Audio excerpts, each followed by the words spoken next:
we going, guys? Another beautiful day in paradise. I wouldn't be dead for $1 million. And today's a really special day in Pete's workshop. Look what I've got. Yeehaw! I scored myself an 80 amp plasma cutter that runs on single phase. Can you believe that, guys? Now this machine's a little bit more expensive than the other machines. We're talking about $550. So let's have a look. What do you actually get for $550? This thing is absolutely huge, guys, and it weighs half a bloody ton. We've got a box of all those bits and pieces that go with it. We don't need that. I just love opening new stuff, especially big machines. Man, look at this, is heavy, man. If you look at the size of this, and then check it out with the size of this one here is 65 amps, and this baby here is 80 amps. Look at the comparison, guys. You can truly see the size difference in these machines. Now this one, the 65 amp one, the smaller one, retails at about $350 at the moment, I think. So what do you actually get with your machine? Let's have a look. You know what else, guys? They say this thing can cut up to 20 millimeters if you're running it on 220 volt. Unbelievable. You know, I've probably got about 30, 40 plasma cutters already. But what's not to love about plasma cutters, right? Yeah!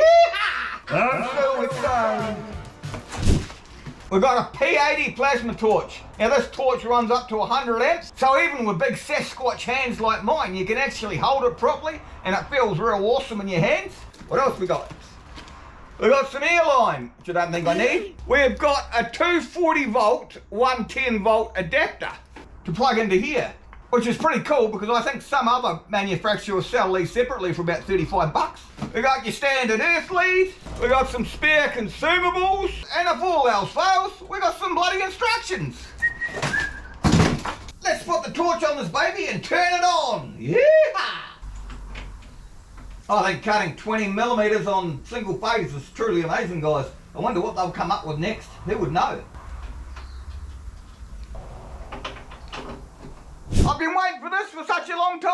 Let's turn it on. Isn't that beautiful, guys? Look at that, guys. Isn't that awesome? Take the plastic off. Like a new phone, really, isn't it?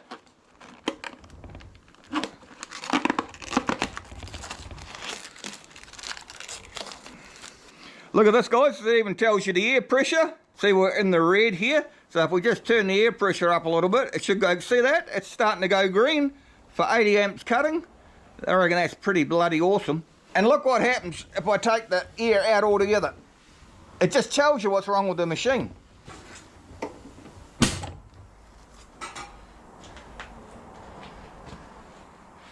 So we've got error code 05. If you actually have a look on your manual, that tells you that you got no bloody air pressure. But you can also see it here. So that saves you pissing around for hours trying to figure out what's wrong with your machine. You just read the error codes and you're away. Also, check out all this other cool stuff, guys. We've got cut, air. Air is when you want to just use it to blow off your table or something. We've got cut, when you want to cut some shit up. We've got a setting here for plate, for when you want to cut plate steel, but we've also got a setting for mesh. Now I don't know if any of you guys have tried cutting mesh before, but it's a right pain in the ass. Because what happens is your torch goes on off, on off, on off when you're going from mesh to no mesh to mesh to no mesh. And then on this side we've got 2T, which is push the button and it stops. We got 4T, you push the button, it keeps going until you push the button again, and then it stops. It's ideal for automated cutting and stuff like that. And then if you look here, we've got a PA function. Now PA is pilot arc. Now that'll alter the amount of time the pilot arc keeps going for before it stops, which is ideal for cutting mesh and stuff like that, which is really, really awesome. And last down here, we've got post time, which alters the amount of air pressure after you stop cutting to cool off your consumables.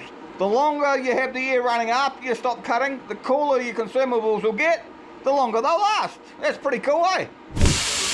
So guys, that's what you get in the box. I just couldn't wait to show you guys. We'll do a more in-depth video next time and see if you can actually cut 20 millimeters. Woohoo!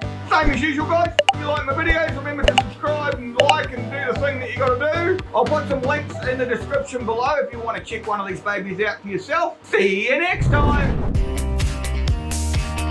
Pete'sTools.com.